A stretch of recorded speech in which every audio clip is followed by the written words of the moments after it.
Olá, seja bem-vindo, seja bem-vinda ao projeto de extensão Estudos Rurais Avançados, primeira edição. Eu sou o professor Dr. Felipe Prado Macedo da Silva, professor efetivo da Universidade Federal de Uberlândia, no campus Monte Carmelo, em Minas Gerais.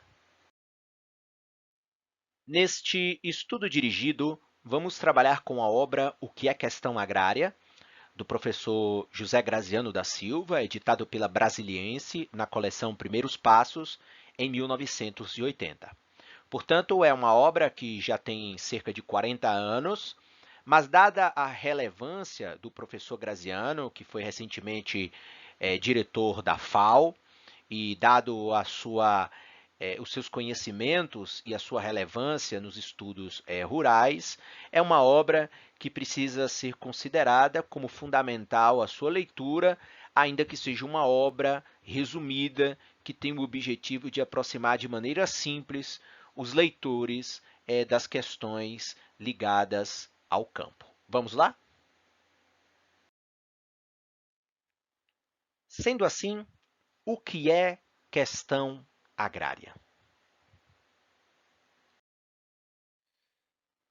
Graziano inicia a sua obra deixando claro que a questão agrária produz um debate intenso e, por vezes, muito polêmico. E logo na introdução, ele já coloca de maneira resumida um histórico do debate agrário e de suas complexidades em torno das suas soluções. Então, lá ele destaca que, na década de 30, o debate agrário ele girava em torno da crise do café e da crise de 1929. Depois, nos anos 50 e 60, o debate girava em torno do atraso da agricultura e como a agricultura era um entrave para o processo de industrialização, que naquele momento começava a ganhar muito mais destaque do que nos anos anteriores. Depois, de 1967 a 1973, ele destaca que o milagre econômico coloca de lado um pouco a questão agrária. Então, como o Brasil vivia um boom econômico, os problemas do mundo rural não estavam, enfim, no topo dos debates políticos nacionais. Ficou deixado de lado, foi deixado de lado. Mas a partir das novas crises que ocorrem em 1974 e 1977, que foi a crise do petróleo, enfim, e ali se começa os limites do Estado brasileiro, que vai resultar nos anos 80 na crise da dívida, retorna novamente o debate das questões agrárias, com muito mais vigor, em especial porque a crise vai colocar em evidência os problemas rurais do país.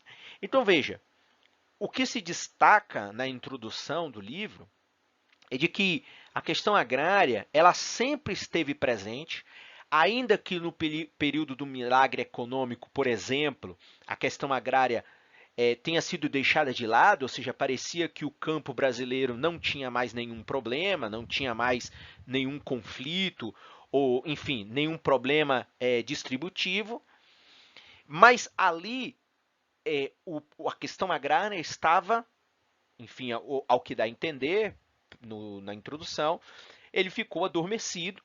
E quando retorna a crise e os problemas nacionais passam a ficar mais evidentes, sobretudo a partir do final dos anos 70, anos 80, anos 90 e até hoje, isso revela que o debate, essa temática da questão agrária, ela sempre esteve presente, ainda que fique adormecida por alguns anos, em alguns momentos, e é um tema que nunca foi resolvido do ponto de vista histórico, ainda que também do ponto de vista histórico, o que dá a entender na introdução do livro do Graziano, essas questões históricas elas são dinâmicas. Então, os problemas agrários eles vão mudando conforme o tempo e conforme o avanço do próprio sistema capitalista. Então, posto a questão da complexidade e a questão dos ânimos que podem se aflorar com a questão agrária, Graziano deixa muito claro, logo no começo, que é preciso não confundir o que são as questões agrárias, que é o objeto do seu livro, versus o que são as questões agrícolas. Ainda que isso seja um recurso analítico, ou seja, para facilitar a leitura, para facilitar uma pesquisa científica, para facilitar a compreensão de uma realidade complexa, essa separação na prática ela não ocorre. Mas é importante não confundir as questões para não parecer que tudo é apenas uma questão agrícola, uma questão produtiva, quando também no campo você tem questões agrárias que estão ligadas às relações, como, enfim, a sociedade econômica lida ali com a forma como se produz, enfim, como se relaciona do ponto de vista produtivo. E aí ele deixa já muito claro quais são essas diferenças. Então a questão agrária, ela vai dizer fortemente respeito às transformações nas relações de produção. Portanto, vai tentar buscar compreender como é que se produz e de que forma se produz. E a diferença dessa questão é que é uma questão que vai, portanto, incorporar não só questões produtivas, mas questões sociais, questões políticas e assim por diante. Quando nós vamos à questão agrícola, ela vai dizer respeito estritamente às questões ligadas às mudanças na produção. Em si mesmo, então, o que se produz, onde se produz e quanto se produz. Então, seria uma perspectiva muito mais economicista do que a questão agrária. A questão agrária vai além das questões econômicas e tenta compreender as transformações que ocorrem nessas relações de produção. Quais são os impactos que a questão agrícola produz na questão, na questão, na questão agrária. Então, você pode ter, ou seja, ainda que de maneira analítica que isso esteja separado, mas quando observamos a realidade concreta, essas duas questões elas podem estar bem conectadas e, enfim, para um estudioso leigo, para, enfim, uma pessoa que não domina as questões mais teóricas, vai parecer que é tudo a mesma coisa. Mas é fundamental deixar isso bem claro para que, na sequência, quando as questões agrárias forem abordadas, não pareça que é tudo a mesma coisa. E veja, como a questão agrícola é uma questão muito economicista, essas questões do que produzir, onde produzir, quanto produzir, por exemplo, são perguntas que estão bem no campo agro contra a questão agrária, que vai muito mais numa direção, enfim, política, numa direção social, numa direção mais subjetiva da sociedade. Portanto, se há diferença entre a questão agrária e a questão agrícola, também existe uma diferença entre os efeitos do que é uma crise agrícola e do que é uma crise agrária. Então, por exemplo, Graziano cita lá alguns exemplos de crise agrícola, como, por exemplo, a falta de alimentos ou matérias-primas, os problemas ligados ao processo de industrialização, as questões tecnológicas e assim por diante, ou seja, questões produtivas. Portanto, soluções vão estar no campo produtivo, como variação de quantidade, variação de preço, enfim, são os arranjos mais econômicos. Então, quando se fala da crise agrícola, está se falando de um problema de fato produtivo do ponto de vista da produção econômica, dos desdobramentos econômicos que a produção agrícola tem. Mas quando se fala da questão agrária, pode-se falar, por exemplo, do excesso da mão de obra, da falta da mão de obra, entre outros problemas. Ou seja, são problemas muito mais sociais, muito mais políticos e muito mais ligadas da relação capital-trabalho. E as possíveis soluções podem ser várias, como, por exemplo, você altera a maneira como se organiza o trabalho e a produção, alterações no nível de renda e no nível de emprego dos trabalhadores rurais, mudanças na produtividade das pessoas ocupadas e assim por diante. Ou seja, as soluções são muito menos economicistas do que economicistas. E essa diferença é preciso, é necessário deixar ela bem clara para que a compreensão do que Graziano vai abordar na sua obra fique muito mais clara e, consequentemente, os problemas do mundo rural fiquem também muito mais claros, ainda que, mais uma vez, do ponto de vista da realidade concreta, seja muito difícil compreender as diferenças entre crise agrícola e crise agrária, porque, em geral, as duas podem ocorrer simultaneamente, ou seja, claramente problemas de produção vão gerar graves problemas agrários no entorno daquela produção que está passando por algum problema. E isso é fundamental deixar claro que essa diferença existe, ainda que, mais uma vez, do ponto de vista da realidade, essas crises elas possam ocorrer e, na sua maioria das vezes, ocorrem de maneira simultânea. Pois bem, e lá nos anos 80, quando o Graziano escreve a sua obra, ele deixa claro que a questão agrária ela continua sendo discutida, ainda que essa questão fique adormecida em determinados momentos da história, mas ela sempre está presente, sobretudo quando a crise ou crises capitalistas elas ocorrem. E essa questão ela continua sendo discutida e percebida porque cada vez mais as relações capitalistas de produção no campo estão se expandindo. E, consequentemente, isso trará à tona questões agrárias que precisam ser tratadas, ainda que, na sua grande maioria, do ponto de vista histórico, não tenham sido tratadas de uma maneira, digamos assim, mais social, mas sim sempre do lado e do campo econômico. Então, veja, esses debates sobre a relação capital-trabalho no campo, elas vão nascer lá desde 1962, com o famoso economista Ignácio Rangel, e vão trazer uma série de complexidades que precisam ser tratadas e abordadas e que no Brasil sempre foram deixadas à margem de uma solução apenas no campo da agropecuária, ou seja, sempre uma visão do capital e muito raramente soluções dadas no campo do trabalho. Então você teve uma série de coisas que mudaram com o avanço do modo de produção capitalista e que geraram transformações, como, por exemplo, a transformação do colono em boia fria, os conflitos entre grileiros e poceiros, as questões ligadas aos fazendeiros e os índios, a questão ligada à concentração de propriedade rural, que é um problema histórico no Brasil. Então veja quantas questões agrárias, quantas questões ligadas às relações de produção e às transformações que as relações de produção sofrem com o avanço do modo de produção capitalista, que, portanto, à medida que essas transformações ganham velocidade, à medida que essas transformações ganham muito mais peso e importância nas relações capital-trabalho e na forma como o capital se apropria do campo, isso tudo aumenta as tensões e cada vez mais vai provocar alterações em nível não só econômico, mas em nível também não econômico, portanto, em nível agrário, nas atividades que são realizadas no campo.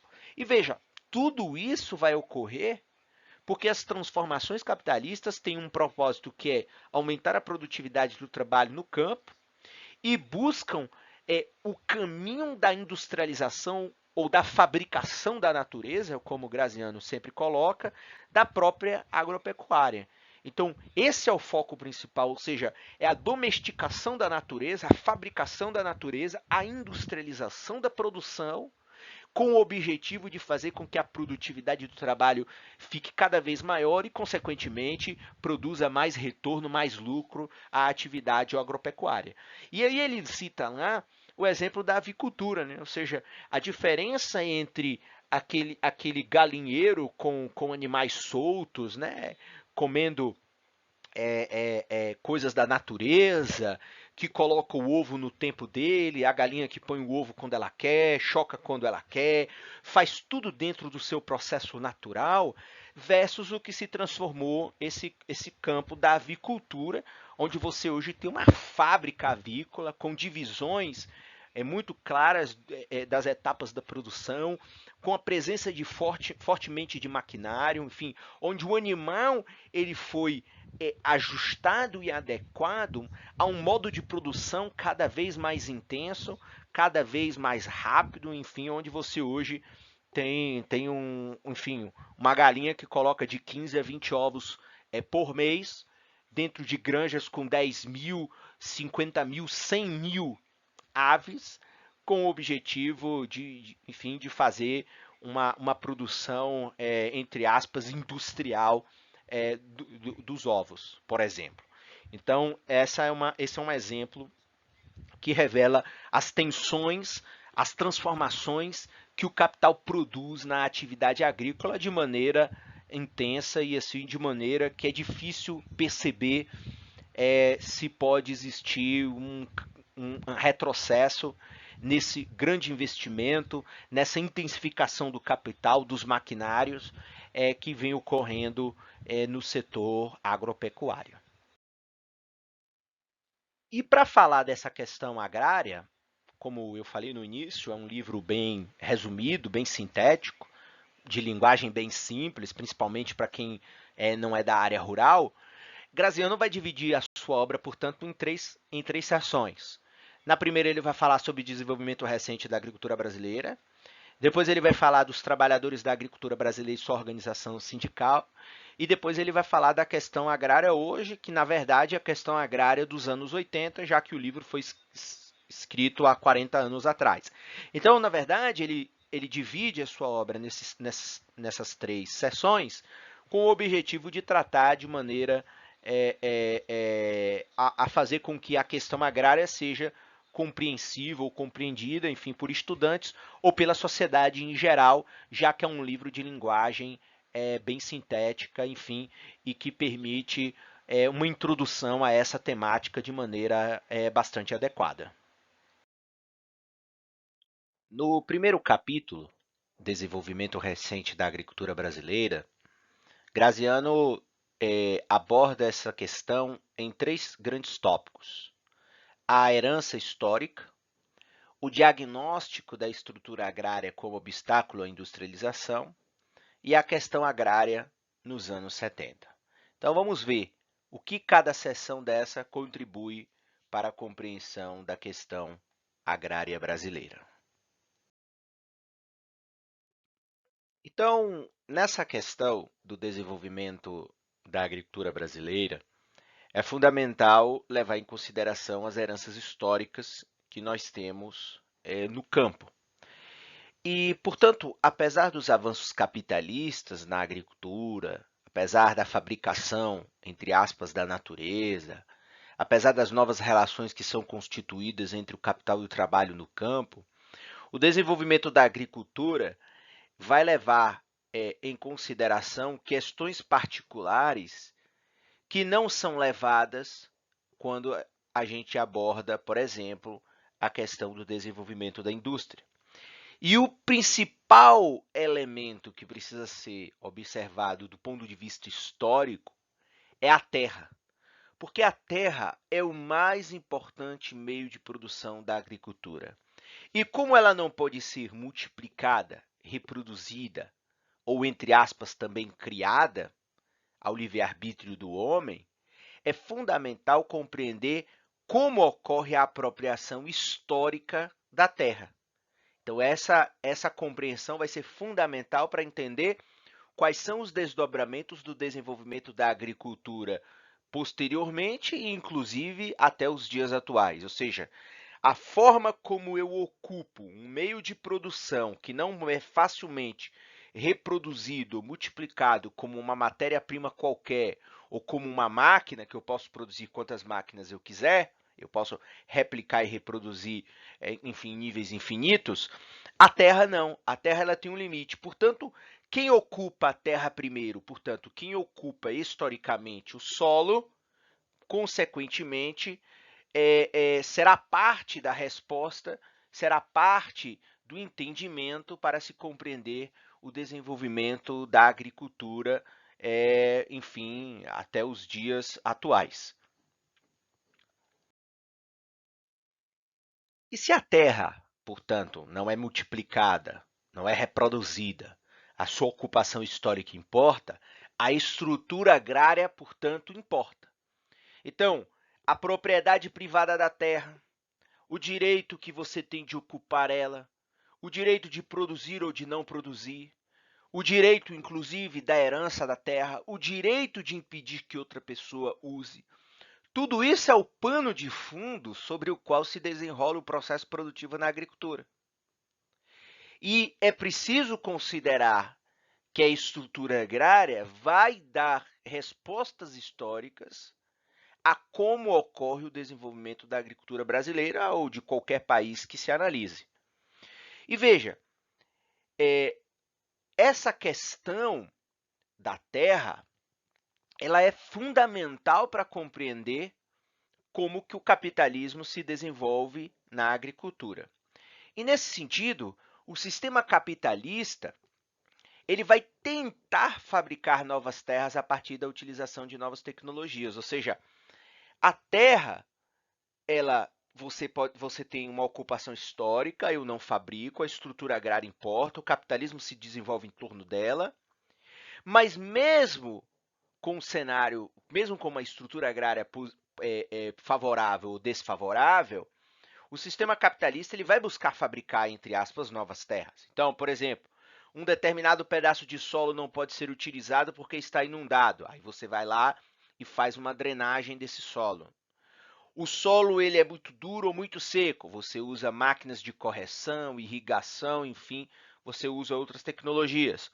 Ou a terra, por exemplo, tem baixa fertilidade. Aí você vai lá e utiliza fertilizantes para corrigir. Aí você tem outras formas tecnológicas para criar terra, ou seja, a agricultura hidropônica, o confinamento animal.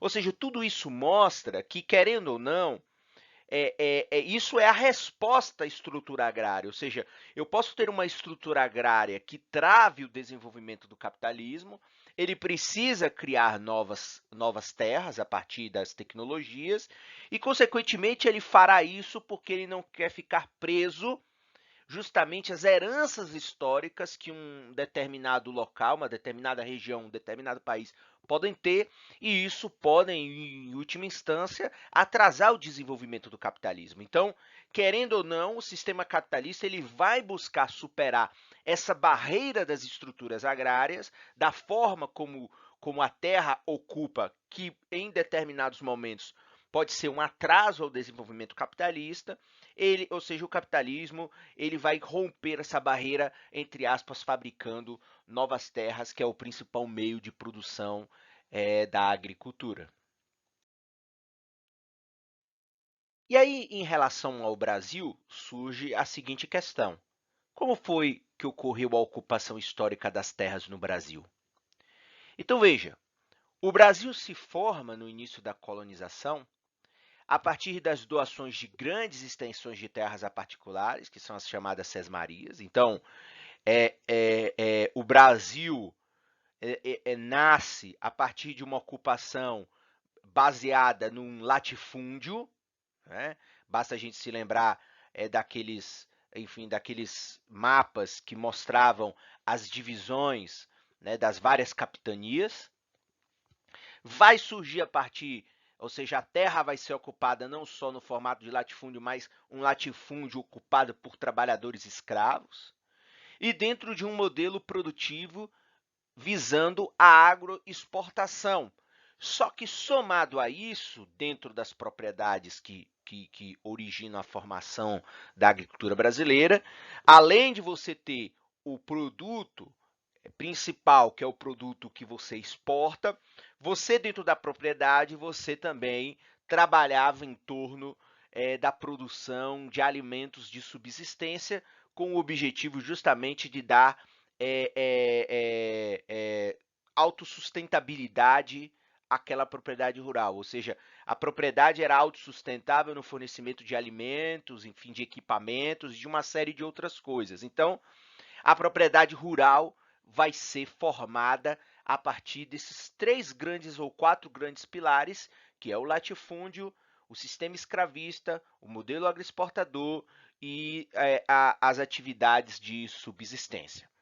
Com a extinção do regime de Sesmarias, com o declínio escravocrata, por volta lá de 1850, vai surgir uma nova lei que vai justamente criar os limites e as regras para a ocupação da terra, que vai ser a Lei de Terras de 1850, que vai rezar que todas as terras, por exemplo, só podem ser apropriadas mediante a compra e a venda, ou seja, só vai conseguir acessar uma terra quem tem dinheiro. Então, você dissolve o regime de Sesmarias, dos grandíssimos latifúndios, você liberta os escravos lá para 1888, então a lei que surgiu em 1850, mas vai ter um gap de tempo, né, um delay de tempo entre a extinção do regime de Sesmarias, os conflitos que começam a surgir com a Inglaterra por conta dos escravos e até a abolição da escravatura em 1800,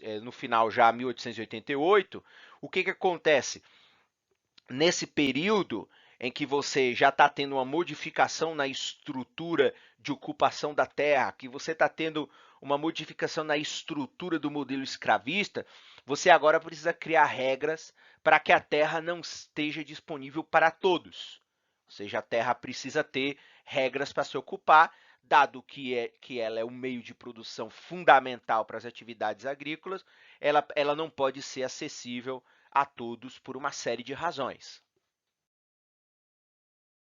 Então, nesse sentido, a lei de terras de 1850 atingia dois aspectos em cheio.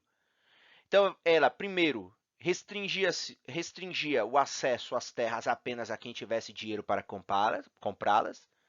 Então, futuramente, escravos livres não teriam terras livres para ocupar.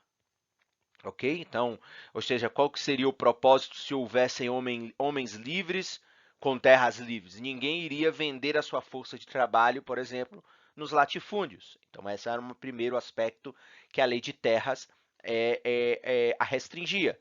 E o segundo aspecto fundamental é que criavam-se as bases para a organização de um mercado de trabalho livre para substituir o sistema escravista. Ou seja, dado que agora o trabalhador ia ter que vender a sua força de trabalho e, por exemplo, ele não tinha terra, um escravo livre não ia ter terra para produzir a sua própria subsistência, ele precisaria vender a sua força de trabalho em uma outra propriedade ou em outra atividade.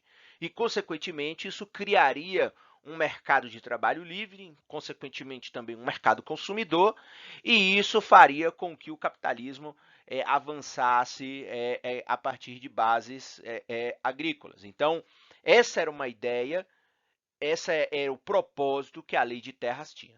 E a partir de 1888, quando começa então um princípio incipiente de industrialização e urbanização, enfim, que você acaba também a escravidão no Brasil, você vai ter várias alterações na produção agrícola, entre elas a mais importante naquele momento era de que você tem o início da produção mercantil de alimentos fora das grandes propriedades rurais. Então, se lembre que no slide anterior nós falamos que Graziano mostra os 3 ou 4 pilares que baseavam a forma de ocupação da terra no Brasil.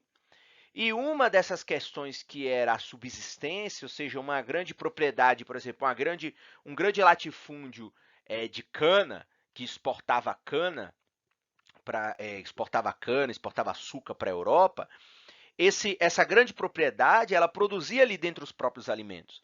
E a primeira transformação é justamente você passar a ter uma produção mercantil de alimentos, criando um mercado com o propósito de que isso, ou seja, faça frente não só ao mercado de trabalho livre, mas isso também aprofunde a divisão de trabalho que começaria a ocorrer a partir deste princípio de urbanização e de industrialização dentro da economia brasileira, ou seja, claramente o começo da divisão de trabalho na agricultura. Veja, aí a partir de 1933 até 1955, a economia brasileira entra em uma nova fase. Qual é a fase? É a fase em que você tem lá em 1888 o começo da urbanização e o começo de uma industrialização, ainda que tardia e ainda que rudimentar, mas a partir entre 33 e 55 você consolida o setor industrial, você forma e consolida o setor industrial, principalmente porque isso vai ser catapultado, vai ser maximizado por uma política nacional de substituição das importações. E, consequentemente, a urbanização e posteriormente, até 55, a metropolização da população também vai revelar uma alteração na forma como se constitui a sociedade brasileira e, consequentemente, produzindo outras demandas sobre a agricultura. E como você tem aí, a partir de entre 33 e 55, a constituição, a formação, a consolidação de uma série de indústrias que vão substituir a importação de produtos essenciais de base industrial, a implantação das indústrias de base e das chamadas indústrias pesadas vai detonar, né, na economia brasileira o início do que se poderia se chamar de industrialização da agricultura. Ou seja, a agricultura, para que se industrialize, ela precisa ter o suporte, ela precisa ter o fornecimento de matérias-primas, enfim, de bens intermediários, de uma série de elementos que somente com indústrias de base e somente com indústrias de base seria possível ocorrer essa industrialização da agricultura. E aí, portanto, é só a partir dos anos 60 que vão se instalar no Brasil fábricas de máquinas e insumos agrícolas, por exemplo. E aí você começa a falar já na agricultura de uma série de insumos agroindustriais e máquinas que anteriormente você não tinha, você precisava em grande medida, em alguns casos, fazer importações. Mas veja, aí você passa a ter de maneira mais intensa na agricultura brasileira os tratores, os arados, os fertilizantes químicos, as rações, os medicamentos veterinários, os equipamentos agrícolas em geral e uma série de outros insumos que são utilizados pela atividade agrícola com o objetivo de incorporar essas modernidades capitalistas que, consequentemente, vão ter o propósito maior de aumentar a produtividade. Por, portanto, a primeira questão fundamental para o desenvolvimento recente da agricultura brasileira e a importância de se compreender a herança histórica é essa passagem que está aí, né, enfim, entre aspas, do livro do Graziano, na página 27 e 28, e que é fundamental, ou seja, a indústria de fertilizantes e defensivos químicos, ou seja, os insumos industriais para a agricultura, como no caso, por exemplo, de fertilizantes e defensivos químicos, só poderia se instalar no Brasil depois de constituída a indústria petroquímica. A indústria de tratores e equipamentos agrícolas, depois de implantada a siderurgia, e assim por diante. Ou seja, tudo isso mostra, portanto, que o desenvolvimento da agricultura vai depender do desenvolvimento da indústria e, consequentemente, o avanço da indústria vai depender também do desenvolvimento da agricultura. Então, veja como está tudo economicamente interligado, onde o avanço das capacidades industriais no campo e nos seus insumos dependerá de outras indústrias, que são as indústrias de base, ou as indústrias pesadas, que vão garantir bens intermediários para que essas indústrias de apoio, essas indústrias de insumos tenham, portanto, condições de fabricar os produtos finais ou também os bens intermediários para o campo. Isso mostra o quanto o desenvolvimento da agricultura nesta análise aqui dependeu também da expansão inicial, da expansão, enfim, da indústria nascente no próprio Brasil. Então, essa é uma primeira questão que precisa ser considerada. Então, se a agricultura brasileira vai somente utilizar insumos sofisticados ou equipamentos e máquinas com mais intensidade a partir dos anos 60, uma das razões é que, para que isso ocorresse, a agricultura teve que aguardar o momento em que políticas industriais trouxessem para o Brasil indústrias fundamentais para o desenvolvimento da própria indústria. E neste caso, é fundamental deixar claro que o Estado ele é peça importante na implantação de um conjunto de políticas agrícolas que vão incentivar a aquisição desses novos produtos da agroindústria. Então, o agricultor ele não vai passar a usar fertilizantes, defensivos químicos e tratores porque ele tem interesse sozinho, de maneira mágica, na utilização desses insumos agroindustriais. Não, ele vai ser incentivado por uma política, ele vai ser incentivado para modernizar a sua atividade agrícola. Por quê? Porque para que eu garanta a instalação de indústrias que forneçam esse tipo de produto, eu preciso ter, consequentemente, mercado, e eu preciso que esse mercado tenha o interesse de adquirir agora esses novos produtos da agroindústria. Então, tudo isso passou por políticas públicas, por políticas agrícolas, por políticas industriais, enfim, por políticas de crédito e de financiamento que permitiram com que a agricultura brasileira passasse a se modernizar a partir de um incentivo estatal. O segundo ponto do desenvolvimento recente da agricultura brasileira, abordado por Graziano, é o diagnóstico da estrutura agrária como obstáculo à industrialização. Então, entre 1950 e 1960, o debate da época era de que a estrutura agrária brasileira altamente concentrada, isso atrapalhava o desenvolvimento, o processo de industrialização do Brasil. Ou seja, era visto como um estrangulamento. Um estrangulamento por dois lados. Primeiro, dado que as grandes propriedades buscavam a produção de alimentos para a sua própria subsistência, você não tinha, portanto, estruturas rurais que ofertassem alimentos para a grande população que naquele momento se urbanizava. Então, a população que se urbanizava precisava ter o fornecimento mercantil de alimentos. Então, isso era considerado, ou seja, a estrutura agrária extremamente concentrada era vista como um entrave ao fornecimento de alimentos. E o segundo aspecto é a não ampliação do mercado interno para a indústria nascente, ou seja, dado que você tinha propriedades que buscavam ser autossuficientes no fornecimento de uma série de elementos produtivos, por exemplo, desde a propriedade rural que tentava produzir, enfim, de maneira artesanal o seu próprio adubo, e ela não comprava esse adubo numa indústria de adubos, essa autossuficiência era vista também como um limitante para o nascimento das várias indústrias nascentes que alimentariam com insumos agroindustriais essas propriedades. Então, isso era visto como um problema que precisava ser aparentemente superado.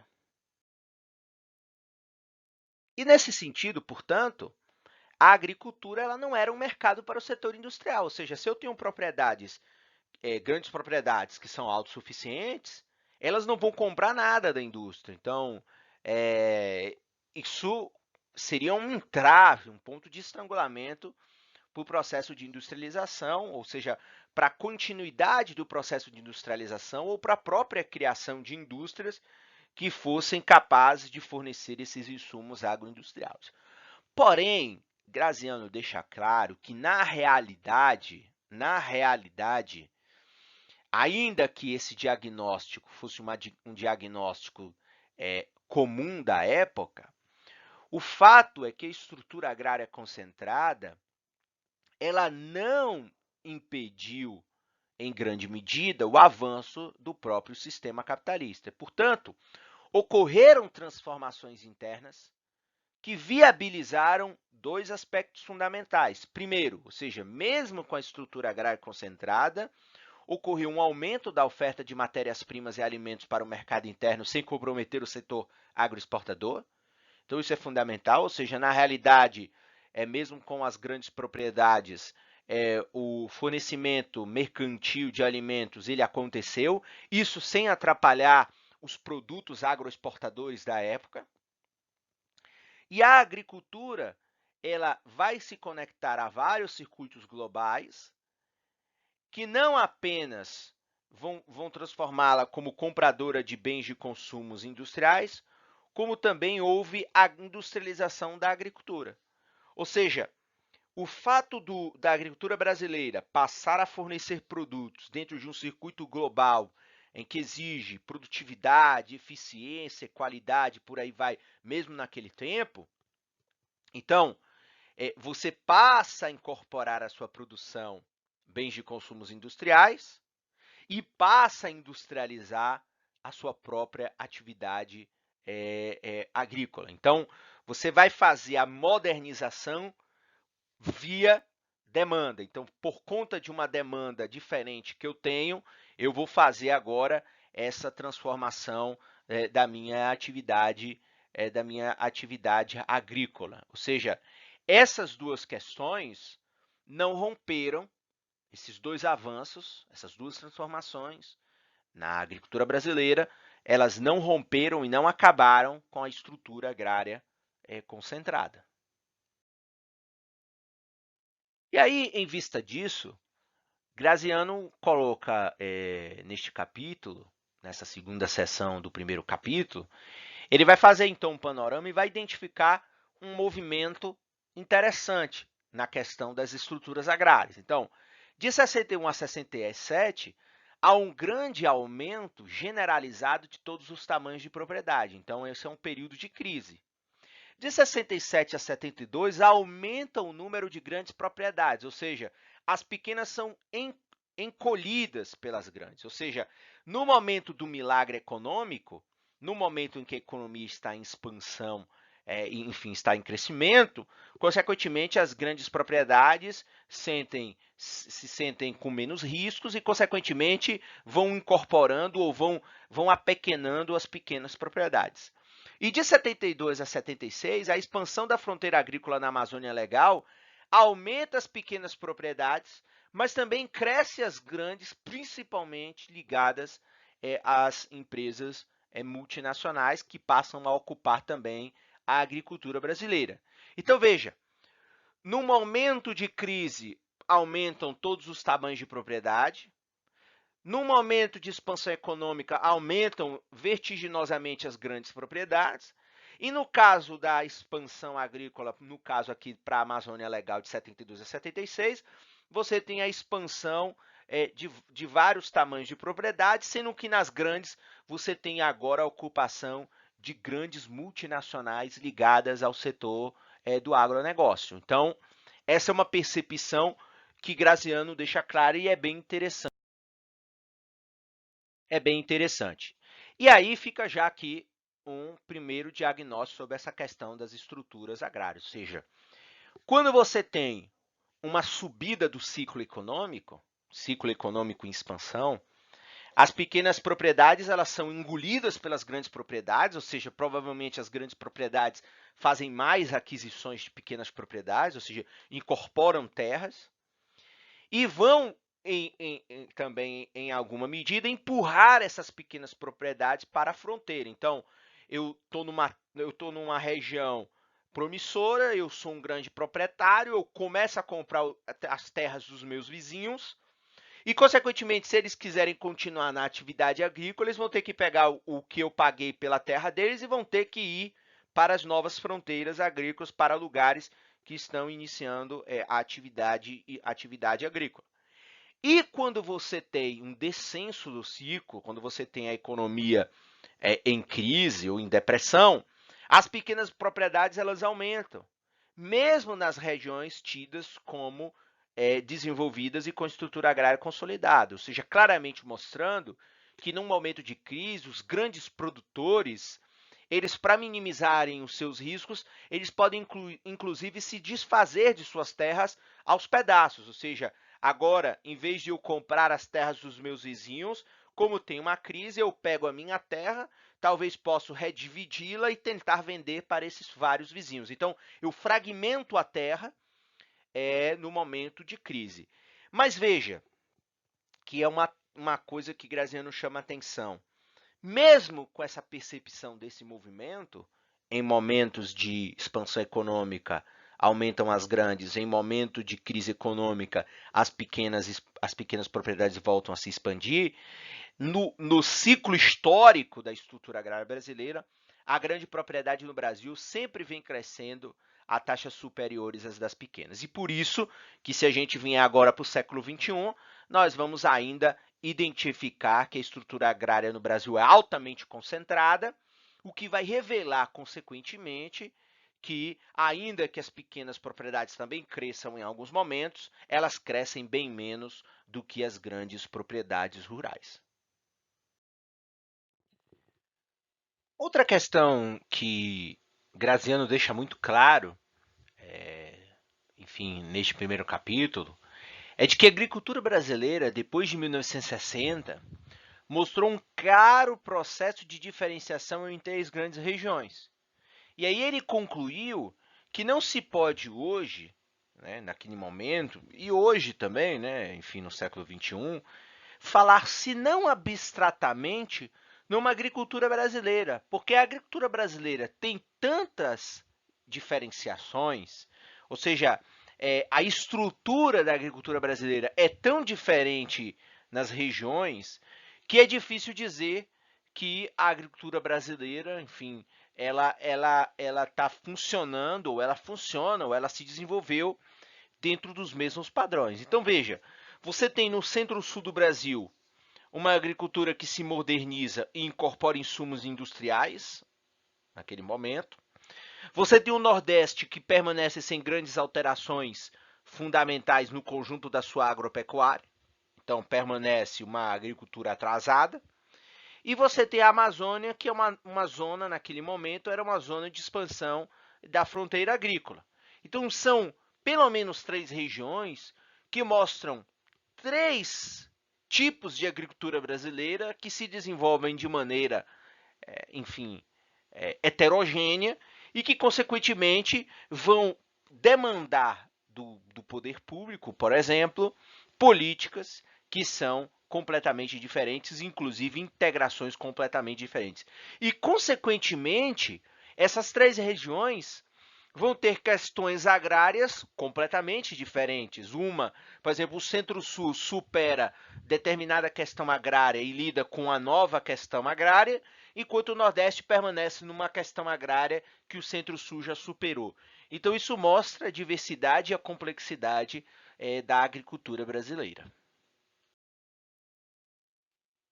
Dito isso, o desenvolvimento capitalista e o processo de concentração fundiária, ele vai revelar o quanto o Brasil, mesmo com uma estrutura agrária altamente concentrada, conseguiu desenvolver, pelo menos no Centro-Sul, uma agricultura capitalista moderna e conectada aos circuitos globais, enfim, de mercadorias e produtos. Então veja, Graziano utiliza nesse livro o censo de 75. E é impressionante o grau de concentração da estrutura agrária brasileira, ou seja, 50% dos estabelecimentos possuíam apenas 2,5% da área, enquanto 1% dos grandes estabelecimentos se apropriavam de 45% da área total, ou seja, uma concentração em níveis extremos. Em níveis extremos. E a expansão da fronteira agrícola ela foi muito grande, mas isso não melhorou a distribuição fundiária do país. Ou seja, naquele momento, ao você expandir a fronteira agrícola para a Amazônia Legal, ou seja, incorporar novas terras, isso não melhorou a estrutura fundiária do país. Ao contrário, você agravou mais ainda o problema, porque essa expansão para a Amazônia Legal, que pega ali parte do centro-oeste, vai subindo por baixo a região amazônica, essa região foi basicamente ocupada por grandes empresas multinacionais, enfim, que compraram grandes extensões de terra e que agravam mais ainda esse dado de concentração, agravam mais ainda a estrutura agrária brasileira. Já nos anos 70, a expansão da fronteira agrícola, portanto, vai ocorrer com base em grandes propriedades na região amazônica. E qual foi a consequência? A consequência, na página 38, Graziano destaca que significou que milhares de pequenos poceiros, parceiros, arrendatários e pequenos proprietários que iam perdendo terras não tiveram oportunidade de voltar para a agricultura, ou seja, ao passo que o Centro-Sul ia se modernizando, as grandes propriedades iam ganhando força, iam se capitalizando, iam fazendo a industrialização da agricultura, iam, inclusive nos momentos de expansão, como vimos lá no tempo do milagre, adquirindo cada vez mais terras ao seu redor, expulsou esses pequenos poceiros, parceiros, arrendatários, etc. E esse contingente populacional de pessoas do campo não tiveram uma oportunidade de retornar, por exemplo, à atividade agrícola nessas zonas de expansão, por exemplo, a região amazônica. Então, não tiveram a possibilidade de voltar para a agricultura, porque a agricultura nessa nova fronteira agrícola, ela ocorreu a partir das grandes aquisições de terra. Ou seja, o que dificulta a presença dos pequenos agricultores. E logo, ao não ter para onde ir mais, ou seja, eu vendi minha terra no Centro-Sul, não tenho como voltar à atividade agrícola numa região de fronteira que está se iniciando agora, qual foi o caminho? O caminho é que esses milhares de pequenos poceiros, parceiros, arrendatários e pequenas propriedades tiveram que migrar para as cidades, o que acelerou o processo de urbanização. E aí, já nos anos 70, apenas 40% das famílias se dedicavam à agricultura.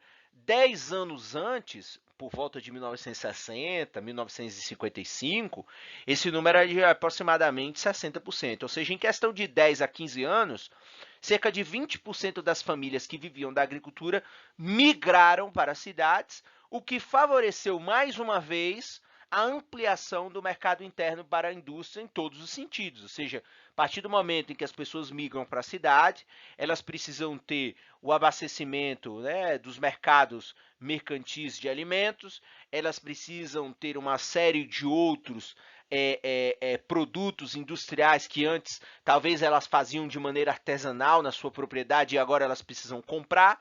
Enfim, você modifica a forma como a estrutura da população ocupa o território e como essa população agora vai ter que lidar com novos hábitos, enfim, com uma forma de sobrevivência completamente diferente àquela que era no campo.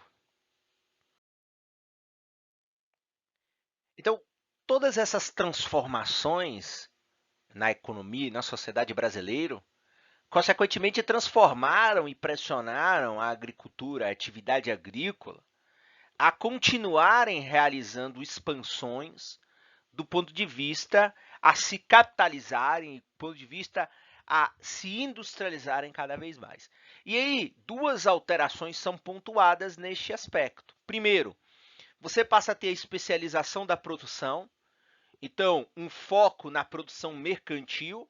Então agora você não tem fazendas, ou seja, havia uma expansão de propriedades focadas em produtos, então agora eu vou ter uma fazenda de cana, uma fazenda de café, uma fazenda de leite, uma fazenda de arroz, ou seja, eu vou me preocupar muito mais com a produção mercantil do que com a autossuficiência. E depois você vai ter dentro da própria produção a outra especialização que é o foco na cadeia. Então, eu sou um fazendeiro do café, eu vou me preocupar em plantar, fazer os cultivos, os tratos e colher o café.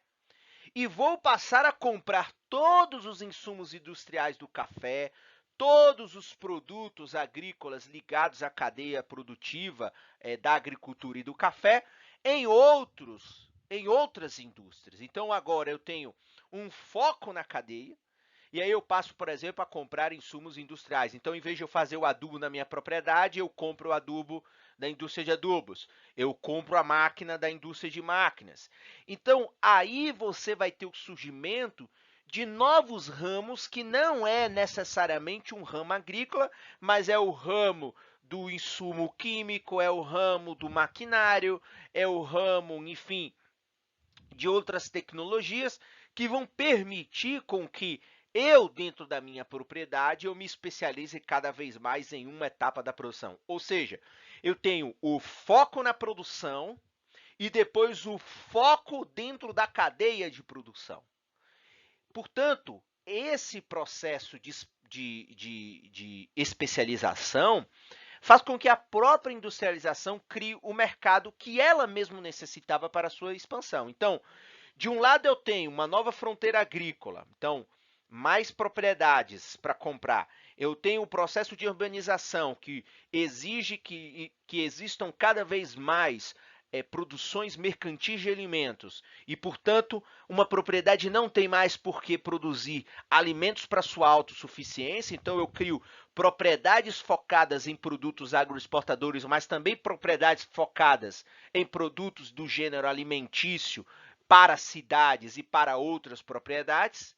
E aí eu tenho também, de outro lado, a própria transformação da agricultura que passa a ser agora industrializada. Então, esses elementos favorecem o processo de industrialização da agricultura e o avanço da agricultura brasileira, mesmo sem mudar a estrutura agrária extremamente concentrada. Então, eu tenho a manutenção de propriedades gigantescas, mas isso não atrapalhou, como era a hipótese do início dos anos 60, isso não atrapalhou o processo de industrialização, isso não atrapalhou não só o processo de industrialização em geral, mas o processo de industrialização da própria agricultura brasileira.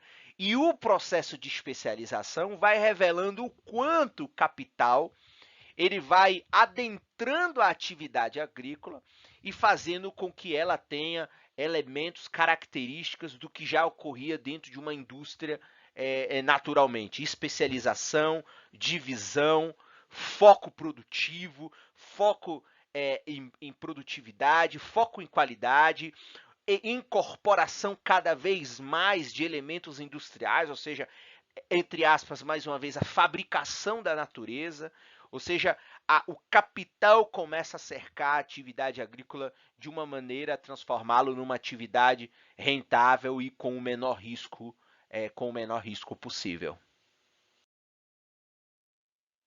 E neste sentido, fica claro aqui uma passagem que o Graziano deixa muito claro na página 41, que, portanto, a ampliação do mercado não é apenas um aumento do consumo de bens finais, mas é principalmente o aumento do consumo de bens intermediários.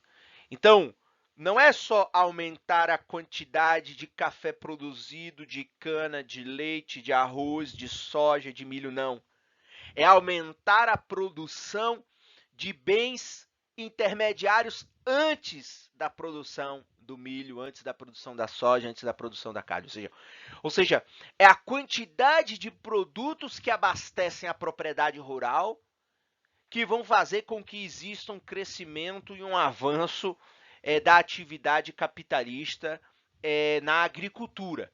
E veja, se a gente pegar o que era uma propriedade que tinha um foco lá no começo da colonização, as propriedades que forneciam cana e açúcar à Europa, essas propriedades elas forneciam um produto e elas tinham um circuito produtivo, um circuito de influência econômica muito pequeno, porque você vendia o açúcar, acabou, tudo você fazia ali dentro da propriedade, desde a costura do vestimento dos escravos até o alimento, enfim, as coisas mais básicas.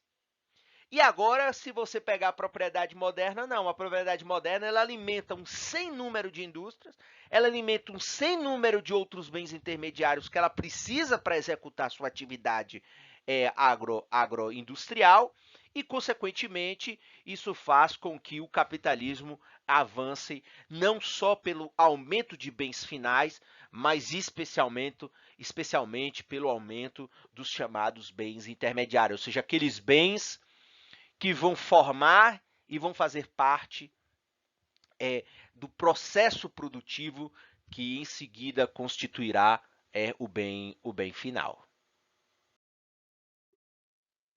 E, nesse sentido, Graziano deixa aqui também uma mensagem no sentido de compreender qual é o horizonte, ou melhor, qual foi o caminho trilhado pelo desenvolvimento da agricultura brasileira. Então, o caminho trilhado de desenvolvimento do capitalismo no país é explicado não só por esses desdobramentos econômicos, mas sim nos interesses e poderes dos grupos sociais que estão envolvidos nesse processo. Portanto, a escolha desse modelo de desenvolvimento capitalista, a escolha dessa estrutura agrária altamente concentrada, a escolha de uma estrutura agrícola desigual entre regiões e dentro de regiões, a decisão de ter uma agricultura cheia de contradições. Isso tudo é uma escolha eminentemente política e não apenas econômica. Então, as razões que explicam por que a agricultura brasileira chega nos anos 80 ou chega no século XXI do jeito que chega, é explicada não só por fenômenos econômicos ou por conta dos próprios, dos próprios elementos que compõem o sistema capitalista, mas isso também é parte das escolhas sociais, é parte das escolhas políticas da sociedade, é parte dos jogos de interesse que fazem com que nós tenhamos no Brasil, desde esse tempo, uma agricultura desigual, desigual por região, desigual por produto, desigual dentro da própria região e cheia de contradições.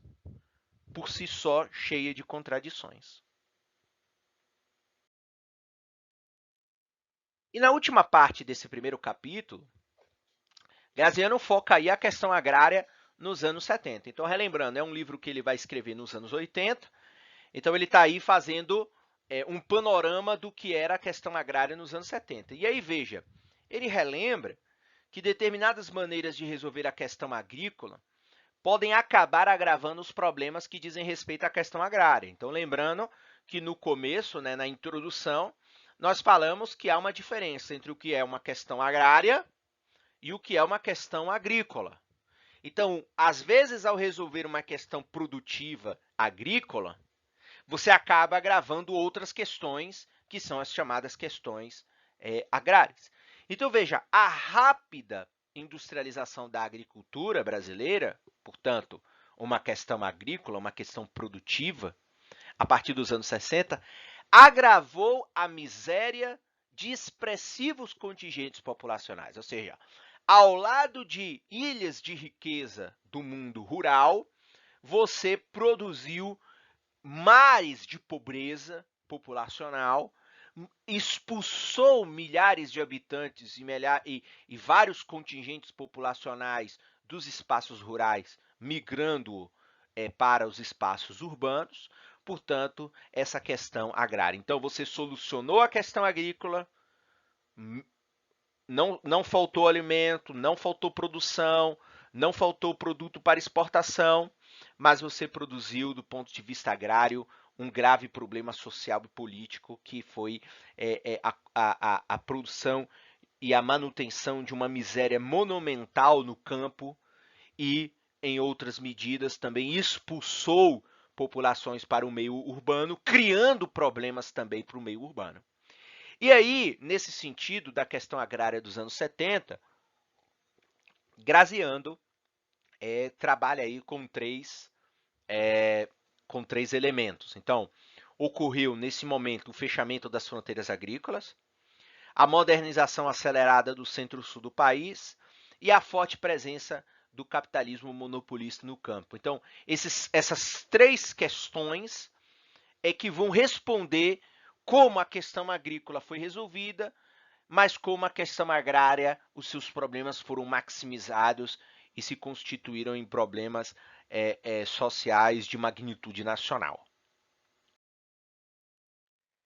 Na primeira questão, o fechamento das fronteiras agrícolas, veja, a incorporação de novas terras é importante para o modelo agrícola brasileiro. Então, é uma saída àquela que a gente colocou, né, no começo deste capítulo, ou seja, aquele limitante que a agricultura tem, que é a terra, que eu não posso reproduzi-la, eu não posso multiplicá-la, uma das saídas é eu incorporar novas terras. Então, terras que antes não estavam sendo utilizadas para produções mercantis, eu vou lá e incorporo elas à minha capacidade de produção. Então, essas novas fronteiras agrícolas fazem parte do modelo agrícola. E o que é esse fechamento das fronteiras agrícolas que ocorre nos anos 70 e agravam a questão agrária brasileira? Então, no plano econômico, a fronteira era um armazém de gêneros alimentícios básicos, ok? Então, você, ao expandir, ou seja, se eu expulso populações dos centros mais dinâmicos, essas populações migram para essas novas fronteiras. Em geral, pequenos agricultores vão produzir, vão ter um foco muito mais em gêneros alimentícios. Então, como essas novas fronteiras elas ocorrem a partir de grandes propriedades, a partir de grandes multinacionais, elas já começam a serem incorporadas como terras a partir das produções altamente mercantilizadas e agroexportadoras. Então, no plano econômico, a fronteira ela se fecha quando você vai ter que buscar a importação e o tabelamento dos preços dos alimentos. Ou seja, como você não tem um aumento de uma expansão dos gêneros alimentícios, consequentemente, se a população continua crescendo, a urbanização continua se intensificando, você precisaria de novas terras para a produção de alimentos básicos, o que você, neste momento, não tem. No plano social, a fronteira orientava os fluxos migratórios, mais uma vez, você tinha um pequeno que vendia sua terra lá no Centro-Sul e migrava para a Amazônia Legal, só que agora você fecha essa possibilidade, porque a pequena propriedade na nova expansão não é o padrão, ela não é o padrão. O padrão é a nova fronteira já vir de maneira latifundiária, numa estrutura gigante, com muito capital. Então, o pequeno produtor sem capital, que vai lá comprar 10 hectares, 50 hectares, 30 hectares, não tem condição. E aí você cria um problema para os fluxos migratórios, ou seja, você de fato aí passa a expulsar populações do mundo rural, porque ela sai do mundo rural mais rico, tenta ir para um mundo rural em expansão, não consegue, a única alternativa é ela ir para alguma cidade ou alguma cidade média. E aí você tem um inchaço, enfim, das estruturas urbanas.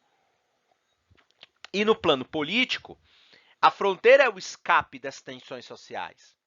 E aí ela se fecha, porque como eu tenho uma expansão agrícola que já nasce grande as propriedades, a própria tensão, ou seja, eu tenho uma tensão social no sul por conta da concentração de terra. A partir do momento que eu levo essa população para um novo lugar em que ela vai ter a chance agora de ter a terra e de não criar tensões sociais, só que o problema é que a nova fronteira já nasce grande e já nasce com suas próprias tensões. Então, veja, as novas fronteiras agrícolas não vão dar soluções ao problema da falta da terra ou ou as questões ligadas à posse da terra. Então, na verdade, elas já nascem com problemas, já nascem com dificuldades nesse plano político.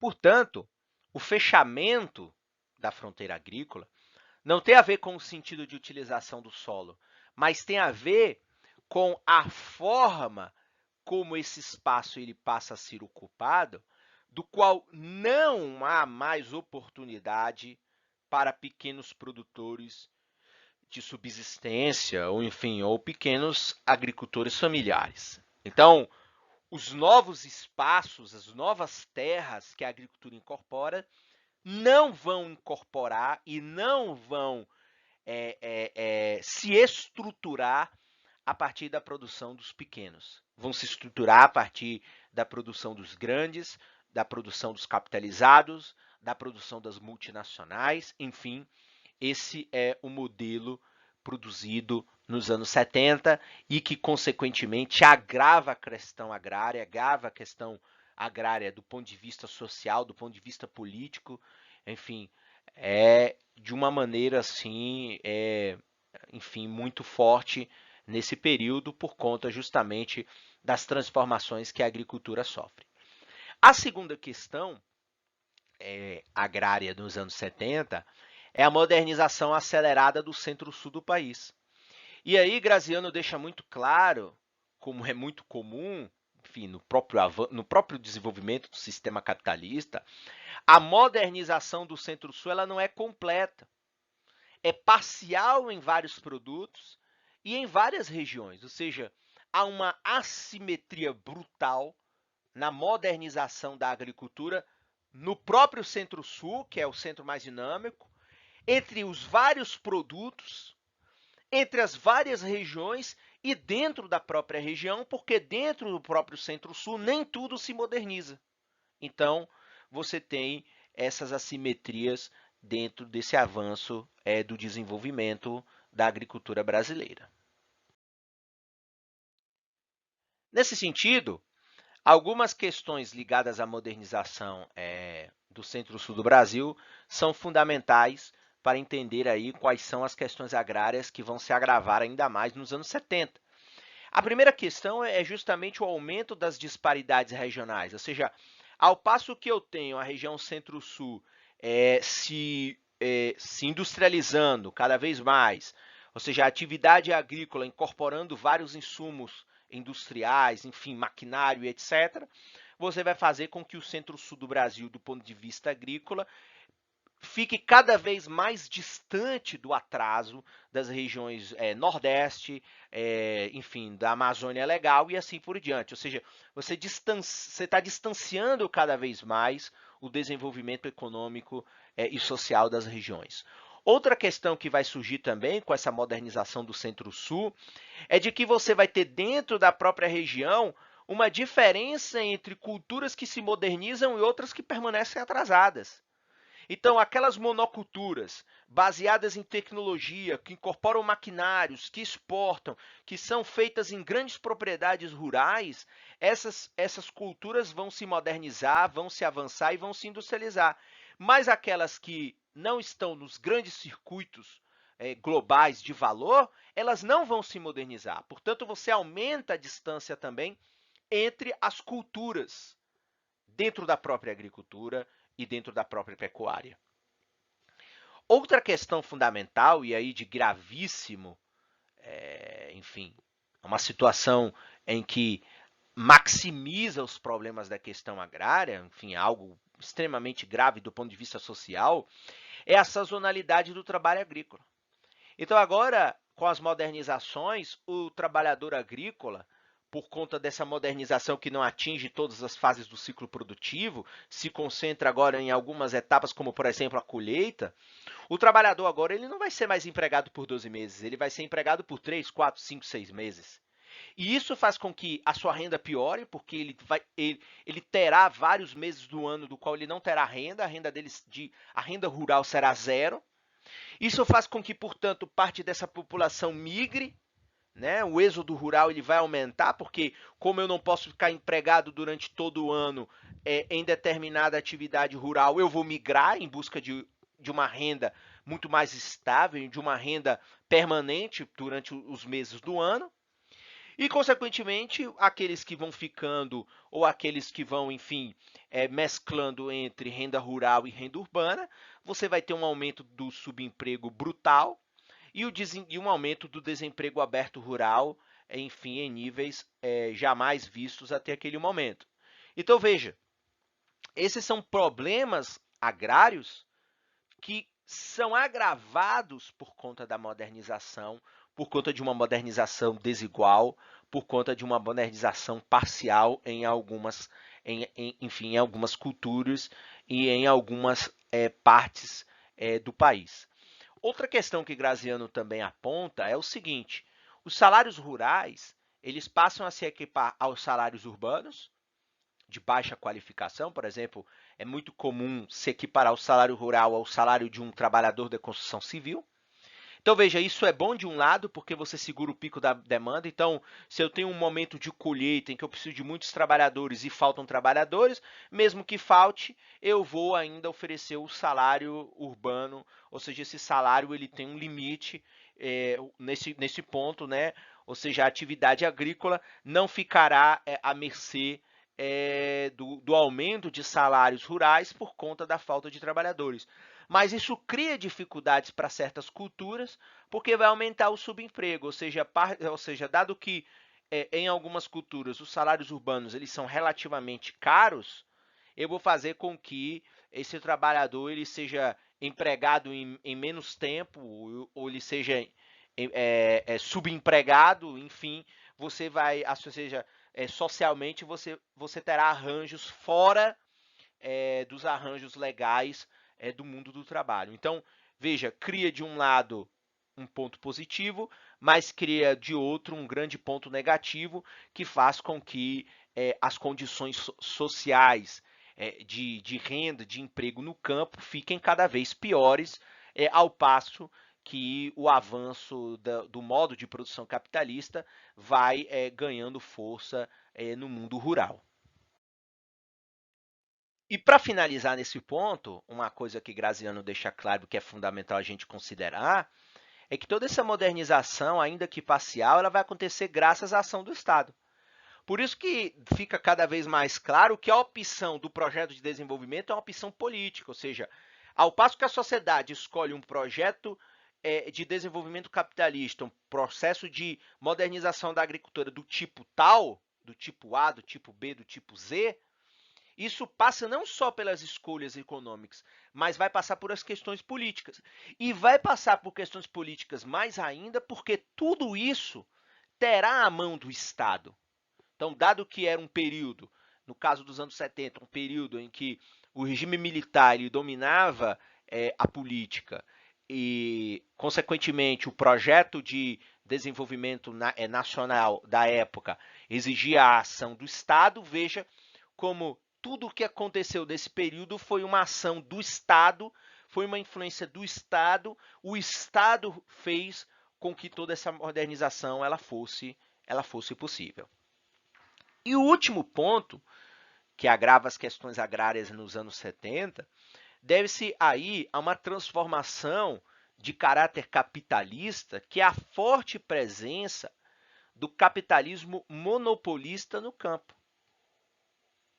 Então veja, você agora vai ter a presença de grandes capitais no campo, que vão buscar não só controlar a produção agrícola, seja a fazenda, a atividade agrícola em si, mas esses grandes capitais vão passar a dominar toda a cadeia produtiva, a montante e a jusante dessa produção agrícola. E isso é fundamental entender, ou seja, isso dificulta cada vez mais a presença de pequenos agricultores. Em outras palavras, isso tudo produz um sistema oligopolista em todas as etapas da produção. Então você vai ter os insumos agrícolas, as máquinas agrícolas vão ser vendidas por poucas empresas, por poucas grandes multinacionais. Então, poucas grandes multinacionais passam a produzir os insumos agrícolas, portanto, um produtor só pode comprar deles, não terá outra opção. Você vai ter dentro da estrutura produtiva os grandes latifúndios produtivos. Então, grandes produtores rurais que vão comprar insumos agrícolas de grandes indústrias de insumos agrícolas e maquinários. E depois, na comercialização do produto, esses grandes latifúndios vão ter uma ou poucas empresas que vão comprar os seus produtos agrícolas, enfim, no final aí dessa etapa produtiva. Ou seja, você tem uma oligopolização do começo ao fim da atividade agrícola. E claramente o pequeno produtor lá, do minifúndio produtivo, ele vai estar prensado, duplamente prensado pelos insumos que ele só pode comprar dos grandes. E quando ele termina lá o produto dele e ele vai estabelecer o preço de venda, ele está pressionado pelos grandes monopsônios ou oligopsônios de compra desses produtos. Ou seja, você faz com que seja cada vez mais difícil, seja cada vez mais uma atividade predatória o desenvolvimento da atividade agrícola. E, consequentemente, fica cada vez mais difícil que os pequenos eles existam e produzam, porque quando você tem os grandes latifúndios produtivos, querendo ou não, ainda que eles estejam também prensados por grandes oligopolistas de insumos e de máquinas e por grandes monopsônios ou oligopsônios de compra, querendo ou não, os grandes latifúndios também têm poder de barganha, o que o pequeno dificilmente terá. Portanto, o pequeno produtor vai perdendo cada vez mais importância e ele vai virar um reservatório de braços para as atividades capitalistas, ou seja, vai ficar lá como um exército de reserva para quando a grande atividade capitalista nos latifúndios necessitarem, contratarem mão de obras a preços relativamente baratos. Então veja, a velha agricultura autossuficiente, enfim, que tinha nas suas mãos os seus destinos produtivos, vai agora dar lugar a uma nova agricultura dependente, a montante e a jusante, altamente integrada, altamente industrializada e mecanizada. Portanto, a agricultura deixa de ser aquele setor que era visto como um setor autônomo e que era um problema, era visto como um dos problemas para o desenvolvimento capitalista. Mas veja que o capitalismo passou por cima, o capitalismo de maneira, enfim, eficiente nesse sentido, no sentido de se instalar, ele fez com que desaparecesse essa velha agricultura, principalmente nos rincões do Brasil. E nesse sentido, em relação à questão agrária nos anos 70, na página 65 o Graziano coloca aí, enfim, eu coloquei aí de maneira fiel o que ele escreve, ele deixa aí uma questão que é fundamental, ou seja, a agricultura do futuro, tal como já se esboça hoje em algumas regiões do país, será apenas mais um ramo da indústria. Então, veja, não tem nada mais de autônoma, com pequenas especificidades ligadas ao papel desempenhado pela terra como meio de produção. Então, de um lado, receberá matérias-primas de certas indústrias, como as indústrias de adubo, de defensivos, indústrias de máquinas, indústrias de sementes e mudas selecionadas e assim por diante. E de outro, fornecerá insumos a outras indústrias, como as indústrias de tecido, alimentos processados, calçados, etc. Aí então a produção agropecuária deixará de ser uma esperança ao sabor das forças da natureza para ser uma certeza sob o comando do capital. Ou seja, o capital entra na atividade agrícola, faz com que ela seja uma atividade que deixe de lado a esperança ao sabor das forças da natureza e passe a ser uma atividade que dê certeza de retorno, de lucro ao comando do capital. No segundo capítulo, Graziano foca agora numa análise acerca dos trabalhadores da agricultura brasileira e a sua organização sindical. Mais uma vez, apesar de ser um livro escrito há 40 anos atrás, há algumas coisas, algumas considerações que continuam fazendo sentido na compreensão da realidade concreta brasileira. E uma delas é a questão de que a realidade das relações de produção na agricultura brasileira ela é muito complexa. Ou seja, existem várias formas de construir essa relação entre capital e trabalho, e o que revela que é difícil compreender, em certo aspecto, como funciona de forma clara as questões agrárias ligadas às condições de trabalho, às relações de trabalho, enfim, as formas como o capital ele se relaciona com o trabalho, não só comparando regiões, mas também comparando culturas. A única generalização que Graziano destaca é o fato de que o avanço do capitalismo na agricultura produziu o fenômeno generalizado do trabalho temporário, seja tanto na pequena propriedade como na grande propriedade comercial. E as várias relações, e ele vai destacar aí pelo menos 4 formas de se relacionar o capital com o trabalho, que inclusive, em muitos momentos, terá o mesmo indivíduo, horas como patrão, horas como empregado. Por quê? Nós temos aqui os 4 grandes tipos de trabalhadores da agricultura. Nós temos aqueles proprietários minifundistas, nós temos os pequenos poceiros, nós temos os pequenos rendeiros e nós temos aí os empregados assalariados. Então veja, esses 4, todos os 4 são atingidos por essa generalização do trabalho temporário. Então, os proprietários minifundistas vão ter a vantagem deles possuírem a terra, a posse da terra e a propriedade. Quando em determinados momentos eles contratam trabalhadores temporários, mas eles mesmos, em alguns momentos, também buscam trabalho temporário fora da própria propriedade. E aí estamos falando de proprietários com menos ou em torno de 50 hectares. Então, essa é uma característica. Então, ora esse camarada, ele é proprietário da sua terra, ele é patrão, ele exerce o poder sobre os meios de produção, ora ele se transforma em um operário, em um empregado, enfim, em outra atividade temporária. Então veja que os interesses eles são contraditórios em certa medida, porque ora você tem um comportamento de ser um trabalhador que não tem os meios de produção, ora você tem o fenômeno de ser o patrão e logo ser proprietário dos meios de produção. Então, são coisas completamente complexas do ponto de vista do mundo do trabalho e que precisam ser consideradas nessa relação. Os pequenos poceiros são aqueles que possuem a terra, mas não têm a propriedade. Esses aqui são os que estão em maior risco, principalmente quando estão em regiões em que existem os grandes poceiros ou os chamados grileiros, né? Aqui também há o trabalho da família, mas há o risco de a qualquer momento eles perderem a terra porque eles podem ser invadidos, enfim, por grandes grileiros ou poceiros que podem querer tomar a terra à força, enfim, por meio de violência.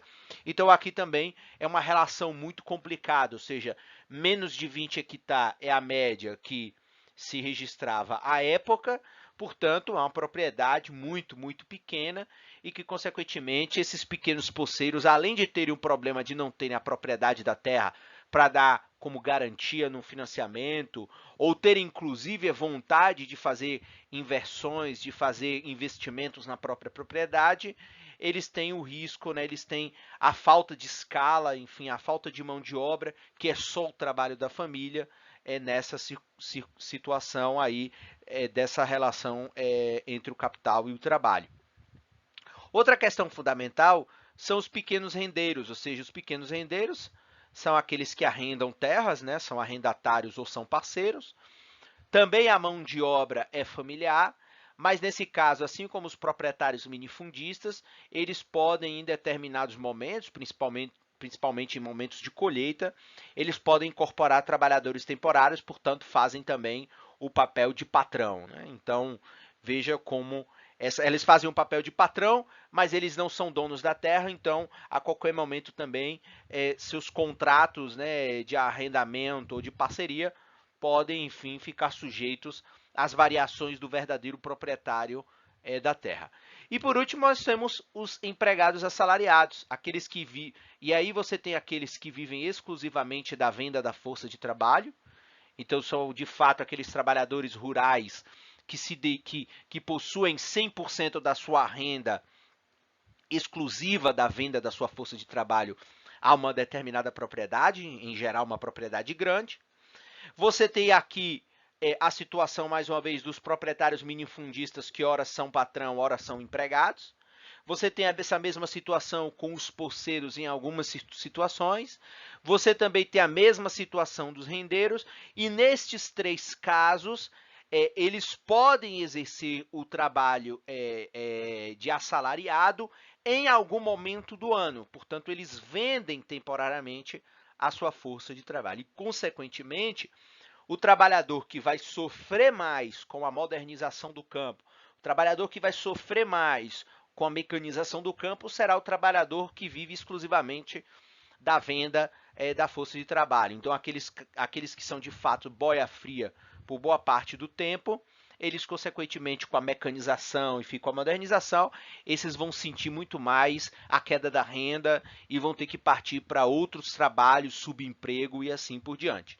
Os outros, né, os pequenos proprietários, os poceiros e os rendeiros, esses aí, querendo ou não, quando eles não estão lá completando a sua renda com um emprego assalariado, eles pelo menos conseguem fazer alguma quantidade de renda nas suas propriedades, sejam elas próprias ou sejam elas arrendadas, enfim, ou somente na posse. Então, essa é uma coisa fundamental, ou seja, veja como as relações de trabalho na agricultura elas são complexas, não só naquele tempo, mas hoje também. E em relação ao sindicalismo rural brasileiro, como o livro é dos anos 80, a única coisa que a gente precisa destacar, que Graziano deixa claro lá, é a forma de organização sindical. Então, é uma organização que se inspirou na corporação fascista de Mussolini, se alterou muito pouco, na verdade, foi um copiou-colou do que acontecia na Itália. E aí nós temos uma confederação, que é a CONTAG até hoje. Nós temos as federações estaduais, então cada estado tem uma estrutura estadual que organiza os sindicatos então municipais, porque cada município também tem a sua estrutura municipal, do qual vai filiar ali naquele município os seus trabalhadores rurais. Então, desde 1963, a CONTAG é a organização dos trabalhadores da agricultura que organiza em nível nacional o sindicalismo rural brasileiro. E boa parte das ações da CONTAG, infelizmente, elas estão no sentido apenas de encaminhar questões às autoridades competentes, justamente porque, como você tem um trabalhador rural altamente pulverizado, com múltiplos interesses, em um país continental, fica difícil ter força para exercer pressão reivindicatória por outros meios ou, enfim, reivindicações frente às autoridades. Então, essa é uma característica do sindicalismo rural brasileiro, essa é uma deficiência do sindicalismo rural brasileiro, que fica muito no sentido de ser um sindicato consultivo ou gerador de notas, enfim, e de sinalizações do que deseja para o campo, mas não tem o poder de fato de fazer uma pressão reivindicatória com mais eficiência, enfim, com mais força do que se imagina de um sindicato. Pois bem, e ainda nesse capítulo sobre trabalhadores e as questões sindicais do mundo rural, Graziano frisa que esse desenvolvimento do capitalismo, né, que nós falamos no capítulo anterior, ou seja, o desenvolvimento do capitalismo na agricultura, todos os elementos industriais que ele incorporou, todas as modernizações, isso modificou profundamente a base técnica da produção. E aí o que você tem? Você tem uma disseminação do assalariamento temporário, ou seja, com as máquinas, os insumos, as novas técnicas de produção, você não precisa mais, numa propriedade rural, contratar um trabalhador por 12 meses. Você vai contratar ele nos momentos em que, de fato, você precisa da mão de obra com mais intensidade, em geral, épocas de colheita. Cada vez mais, esse modelo acirrou a separação dos trabalhadores dos meios de produção. Então, quando a gente falou lá dos empregados assalariados, em especial aqueles que só podem vender a sua força de trabalho porque eles não arrendam terra, porque eles não são poceiros e porque eles também não têm pequenas propriedades, a única saída desse camarada é vender a sua força de trabalho. Então, ele está totalmente apartado dos meios de produção. Ou melhor, ele não tem meios de produção nenhum, o que dificulta consequentemente, as condições de vida e de renda dos trabalhadores rurais no Brasil. E veja, mais uma vez, essas relações são complexas, porque ora você pode ter parte dos trabalhadores que vão ser trabalhadores, vão ser empregados em alguma propriedade, em alguma estrutura agroindustrial, ou você vai ter, ora, esse cara que vai ter o papel de patrão, de dono dos meios de produção, e, portanto, seus interesses serão outros. E essa é uma das complexidades que, por exemplo, os sindicatos precisam lidar, porque você tem a dupla condição de vários desses trabalhadores rurais de ser ora empregado, ora empregador. E aí é onde você tem a dificuldade. E, consequentemente, como o sindicato tem dificuldade de capturar qual é o grande interesse da massa de trabalhadores rurais diversificados, heterogêneos, espalhados em um país continental, o sindicalismo rural ele é duramente criticado por conta justamente da sua ineficiência. Mas Graziano coloca aqui que o fortalecimento dos sindicatos rurais é uma condição que depende também das questões mais gerais das liberdades democráticas. Ou seja, se você tem, do ponto de vista político, do ponto de vista da democracia brasileira, um fortalecimento das institucionalidades dos trabalhadores, você, consequentemente, vai ter uma outra pegada dos sindicatos rurais, consequentemente, eles vão ser valorizados, eles vão ganhar poder de atuação. Mas se a democracia, as estruturas democráticas, a liberdade, elas, por exemplo, se corroem em âmbito nacional, enfim, por diversas razões, consequentemente, você também vai ter uma deterioração do papel e do poder dos sindicatos rurais e, consequentemente, da representação dos trabalhadores.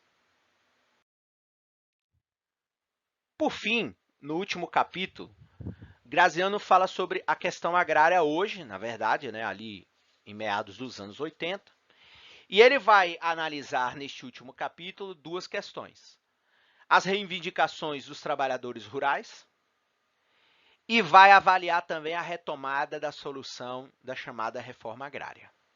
Vamos ver cada uma delas? Pois bem, em relação às reivindicações dos trabalhadores rurais,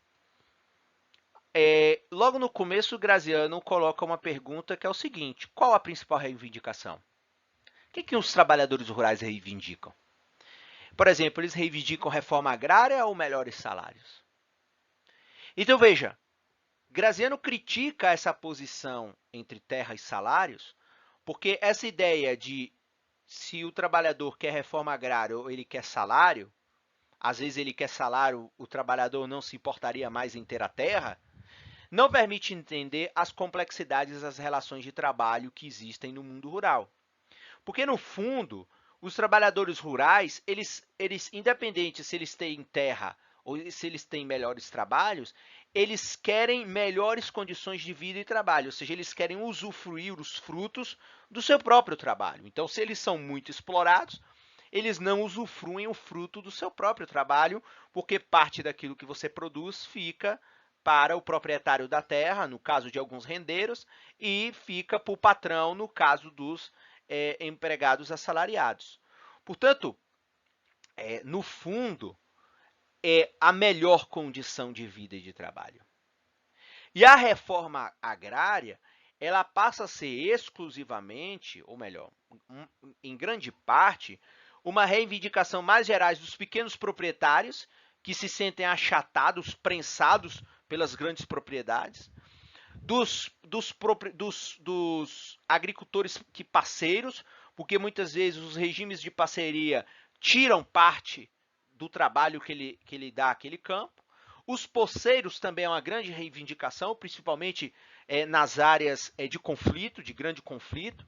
E os pequenos arrendatários que também não desejam passar a vida toda arrendando terra, enfim, desejam em algum momento serem donos de sua terra. Então, esses aí, até aquele momento, eram os que faria mais sentido a reforma agrária.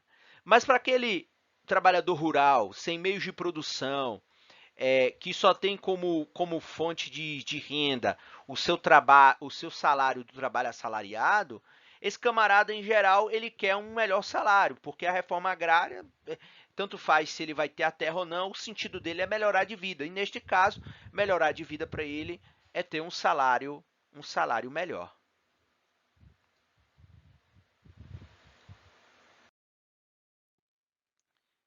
E veja, em relação a essa questão, sobre essa dicotomia aí terra-salário, Graziano destaca o seguinte, aí na página 92, ele coloca o seguinte, é uma reflexão importante. Então, a reforma agrária, que os trabalhadores rurais em geral reivindicam, não é a pulverização antieconômica da terra. Então, isso é uma questão fundamental.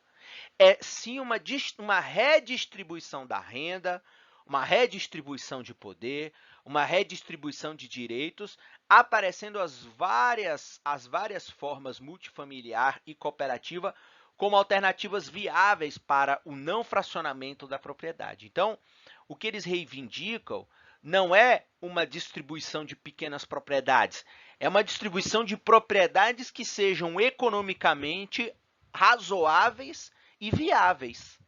E essa é uma percepção importante para não se pensar que a busca pela reforma agrária é a busca por por um pequeno pedaço de terra que muitas vezes não tem viabilidade econômica nenhuma. Então, é preciso que os trabalhadores rurais sejam contemplados com terras, com arranjos familiares e cooperativos que permitam a produção de uma miríade de pequenos produtores, que eles sejam capazes, em suas próprias terras, de produzirem a sua própria produção, não só talvez para a sua subsistência, mas mesmo que isso seja possível caso a opção seja uma produção comercial, uma produção mercantil. Então, isso tem uma escala mínima necessária e, como Graziano destaca, os trabalhadores rurais eles sabem disso na prática.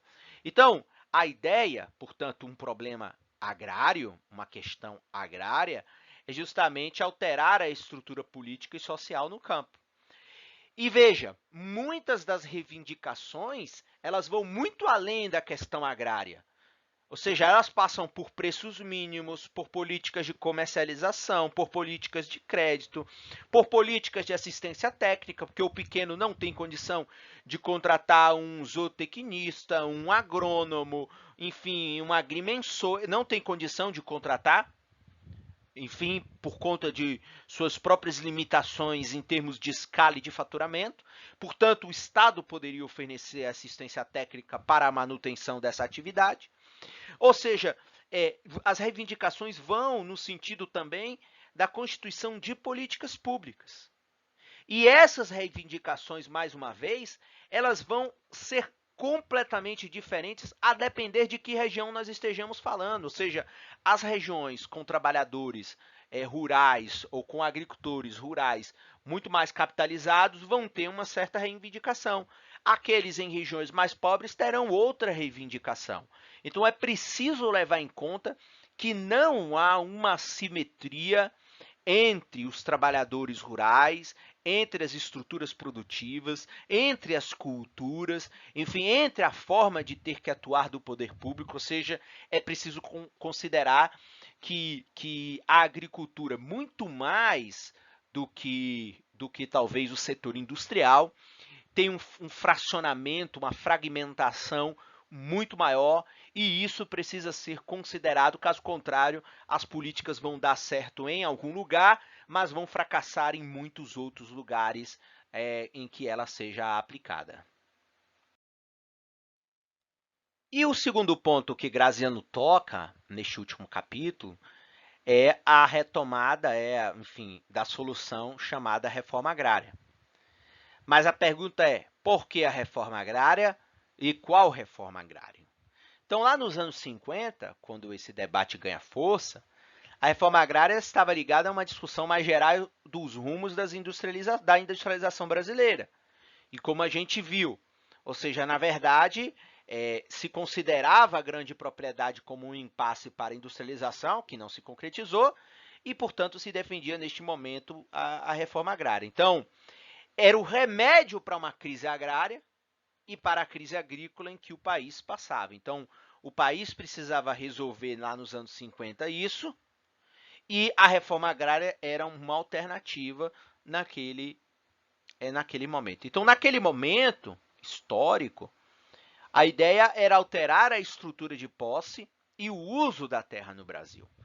Enfim, isso não aconteceu. Era eliminar os restos semifeudais que ainda existiam de uma estrutura produtiva altamente concentrada, né, de uma estrutura agrária altamente concentradas, enfim, com propriedades extremamente grandes e com resquícios ainda de um modo de produção feudal, sobretudo quando você fala, quando nós falamos, quando o Graziano falou sobre a manutenção ainda de, enfim, de uma estrutura na tentativa de você ter uma autossustentabilidade das propriedades, o que dificultaria a industrialização, que dificultaria a constituição de outros mercados, principalmente o mercado de alimentação, e assim por diante. Enfim, essa era a tentativa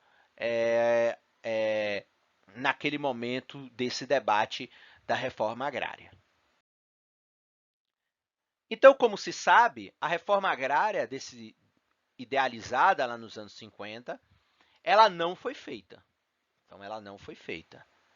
Na verdade, dos anos 50 até os anos 80, que é quando o Graziano escreve o seu livro, na verdade, a estrutura agrária brasileira ela se tornou mais concentrada ainda, mesmo nas novas fronteiras agrícolas. E hoje, lá em 1880, então veja, a solução da reforma agrária coloca-se especificamente dentro de um contexto de ser uma resolução para a crise agrária brasileira, e não mais para a crise agrícola. Então, dado que as soluções agrícolas foram dadas, ou seja, a produção de alimentos e a produção de riqueza rural para a agroexportação foi resolvida, a reforma agrária continuou sendo um debate para uma solução da crise agrária. Ou seja, ela é hoje e continua sendo, naquele momento, podemos dizer que hoje, ainda que de maneira muito fraca, mas é uma reivindicação dos setores populares, ou seja, você tem hoje um mundo rural concentrador de riqueza, concentrador de terra, concentrador de maquinário, concentrador dos grandes canais de venda, como a gente falou num dos tópicos que Graziano deixa claro no livro, uma estrutura altamente monopolizada, ou seja, você tem um sistema de prensamento do pequeno agricultor, tanto a montante como a jusante da produção rural, e, portanto, há uma crise agrária instalada por décadas no Brasil. E nos anos 80, por conta da crise que o Brasil viveu naquele momento, que foi a crise da dívida, enfim, o estrangulamento do financiamento da dívida pública do Brasil, a crise agrária se agrava mais ainda. E toda vez que há uma crise econômica, a crise agrária se estabelece mais ainda. E qual é o maior perfil da crise agrária? O maior perfil é o seguinte: são trabalhadores pauperizados, é a pobreza extrema que continua no mundo rural, é o subemprego que boa parte dos trabalhadores que permanecem nos espaços rurais, eles precisam se sujeitar. Isso quando também não precisam se sujeitar à miséria e ao desemprego completo. Então, essa é uma coisa importante que precisa ser fundamental. E veja, essa reivindicação dos anos 50 para os anos 80 mudou, porque note que o que a gente falou é que nos anos 50 havia uma percepção por cima, vamos botar assim, por conta da burguesia, se é que foi algum dia burguesia, ou seja, as camadas dos setores, enfim, mais ricos, dos espaços, enfim, ou das indústrias nascentes, etc., tinham uma percepção de que a reforma agrária deveria ser feita para atender os seus interesses. Mas quando os seus interesses são atendidos, quando a agricultura se moderniza, se industrializa, a indústria também se estabiliza no Brasil, cresce, enfim, se consolida, aí já não há mais uma reivindicação da burguesia ou da elite rural ou da elite urbana. Passa agora a ser um debate que vai ficar simplesmente ancorado nas reivindicações das populações mais pobres, que nada mais são do que o reflexo da crise agrária e, consequentemente, o reflexo de que a questão agrária no Brasil não foi solucionada. Então, veja, e aí tem uma avaliação fundamental, ou seja, o desenvolvimento capitalista na agricultura criou riqueza em poucas mãos e miséria generalizada no mundo rural. Então veja, o foco está no lucro. A produção e a terra são apenas meios para a valorização desse capital. Então, se o foco está no lucro, o foco não está na produção e o foco não está na terra, o foco não está no meio rural. O meio rural é apenas um caminho para a valorização do capital. Ou seja, o capitalista não está preocupado com o que ocorre no entorno da sua produção. Ele está preocupado simplesmente com da porteira para dentro, com seus resultados, com a sua capacidade de valorizar o seu capital. Enfim, e consequentemente isso gera desdobramentos sociais e políticos gravíssimos no entorno desses grandes polos de produção agrícola. E uma coisa que Graziano deixa claro, que eu também coloquei aqui na íntegra, na página 104, uma visão, e continua valendo para o século XXI, ou seja, lá nos anos 80, ele percebeu que a questão agrária ela hoje vai se aliar a uma série de outras questões. Então, você tem a questão agrária que está ligada não só à questão social, da pobreza do trabalhador, da miséria do trabalhador, do desemprego do trabalhador rural, mas você vai incorporar aí a questão agrária, problemas relativos à questão energética, à questão indígena, à questão ecológica, à questão urbana, a questão das desigualdades regionais, ou seja, a questão agrária permeia hoje uma série de problemas fundamentais da sociedade brasileira.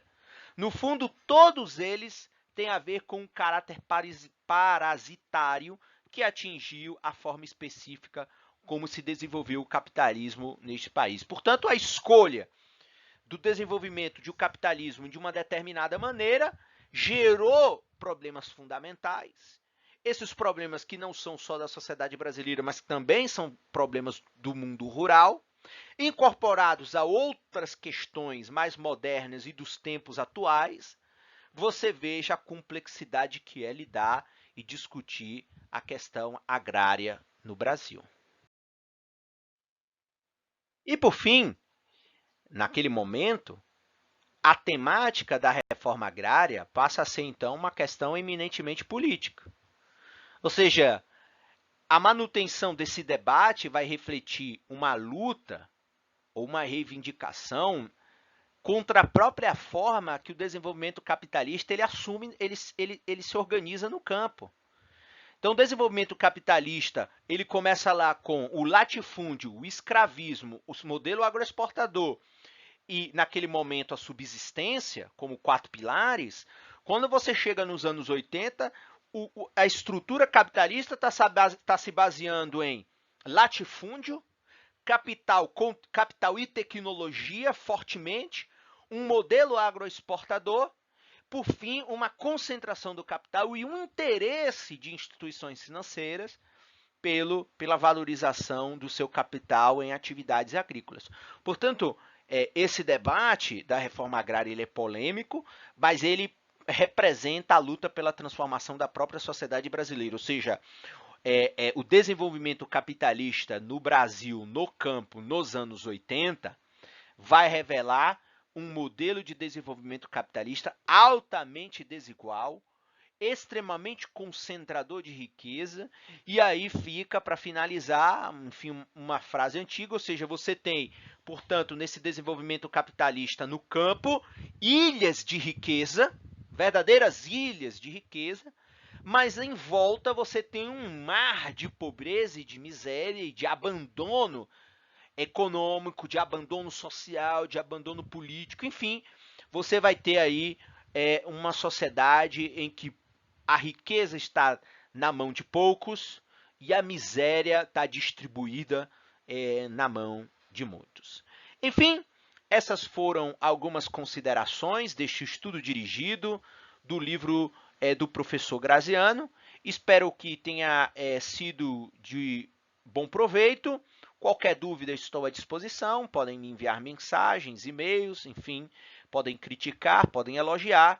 Enfim, estamos à disposição para a manutenção deste debate e para que obras clássicas, enfim, dos estudos rurais sejam disponibilizadas e sejam debatidas com alunos universitários de todos os níveis, né, da graduação e da pós-graduação. É isso, um abraço e até a próxima.